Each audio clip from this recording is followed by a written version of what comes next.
Hi everyone, just a follow-up video for the BAOFEng UV3R. Just going to field a couple of questions and show you the rig in use. Still haven't had a chance to have a QSO or a chat with anybody on the rig yet, so I can't tell you about transmit audio.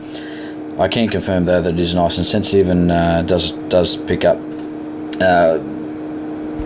local stations, been listening to police, conversations on local repeaters, etc., which I normally listen to just on the base rig or on the VX8R. So this is done quite well.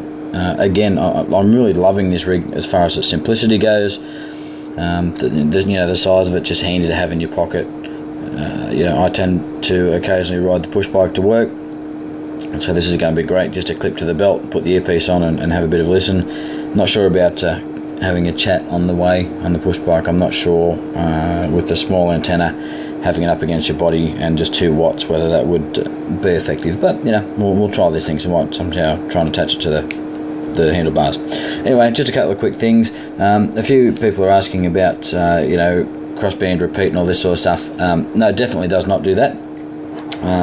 That's out of the price range of this rig. Like I said, it was $50. So if you're wanting those sort of that sort of functionality, you're going to have to spend a few more bucks on this.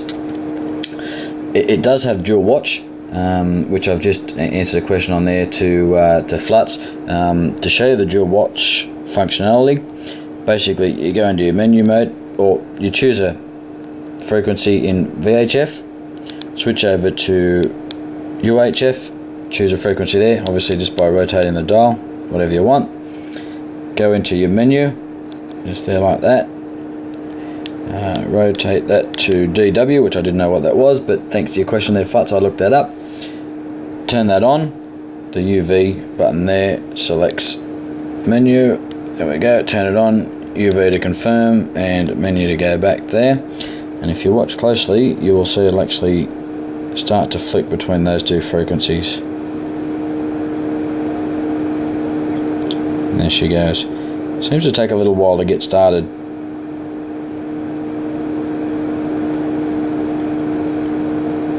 And there you go.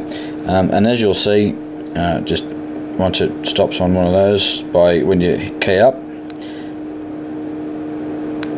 and you set transmit, give it a second and it'll go back to its dual watch functionality, start going again, and on UHF.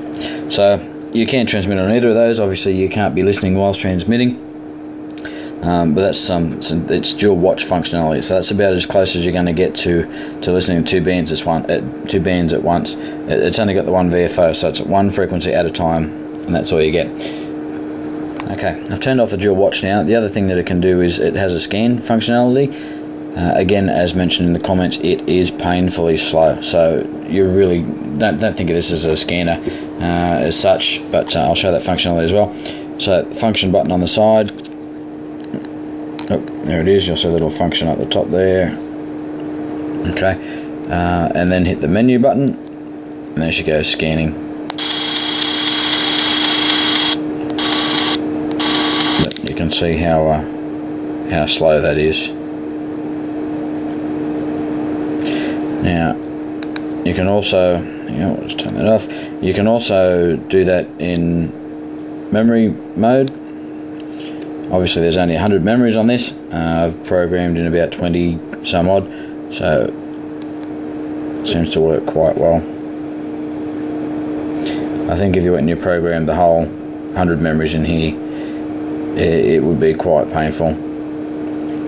It doesn't have any options though as far as resuming a scan, and to be honest at this point I haven't paid that much attention to see whether it just moves on after a time or whether it waits for the other video with the fellow that's got the frequency counter up there. What's his name? TA2TR has chucked up a quick video. We'll just get that frequency counter antenna analyzer on screen there. Now, I've got the 2 meter antenna on here. I'm just going to set that up for VHF. Apologise for the closeness, had to do that. So you can see that's on 144.285.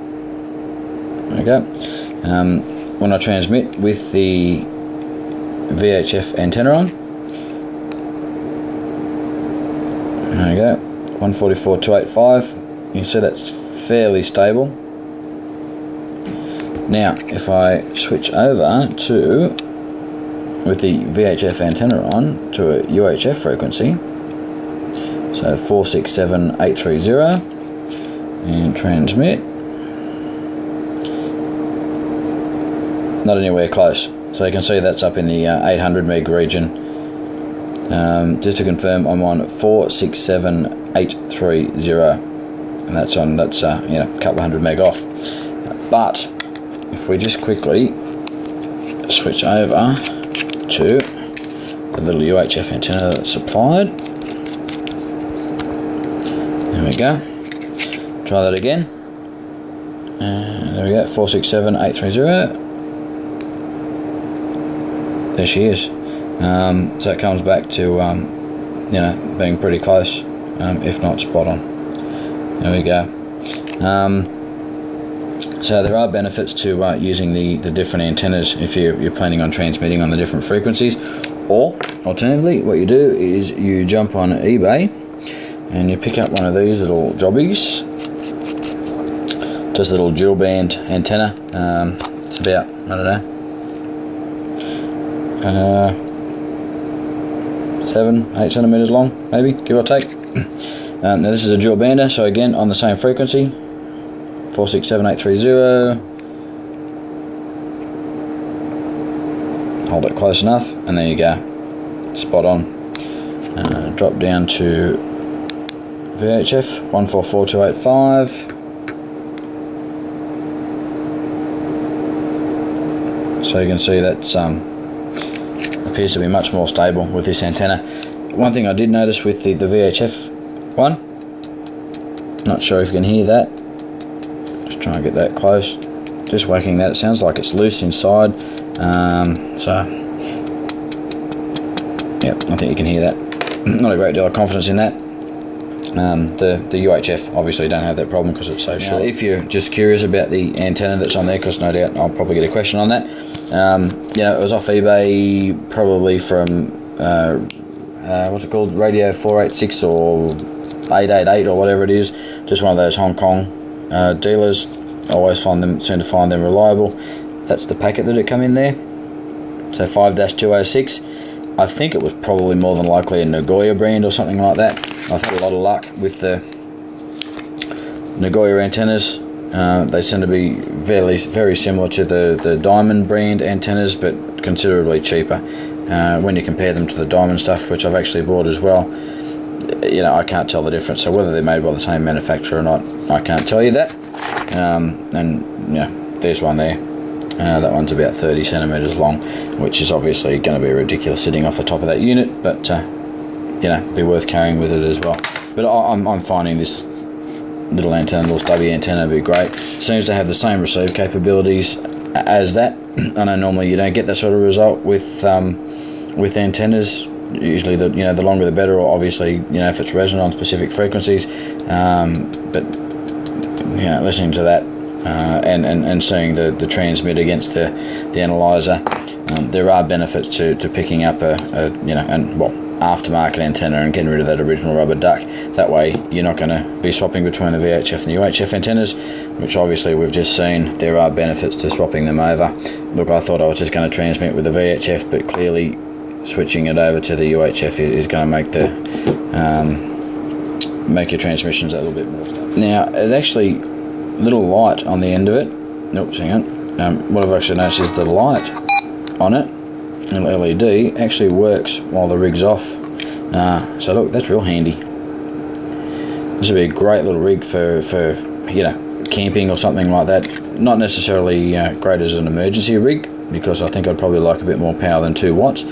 But if you're not somebody that normally carries something like this around and you're camping up high and power isn't that important when you're up high, if you've got nice clear view around you, then maybe this would be perfect for somebody that doesn't normally carry something like this in their backpack. It's light. It'd just be great to chuck in the backpack for an emergency situation. Yet to decide whether I would want to use this in an emergency situation, whether I would rely on it. I'd probably be more inclined to spend a few more dollars on a decent rig. But look, it'd have to be better than nothing. Any more questions, feel free, chuck them up. I'm learning as we go as well. And thanks to LolLuLol50 for chucking up that extra link for the additional information. It seems like information's popping up all over the place on these little rigs. Again, you know, why not? $50, have a go. But obviously make that decision on your own. Alright, cheers fellas, bye.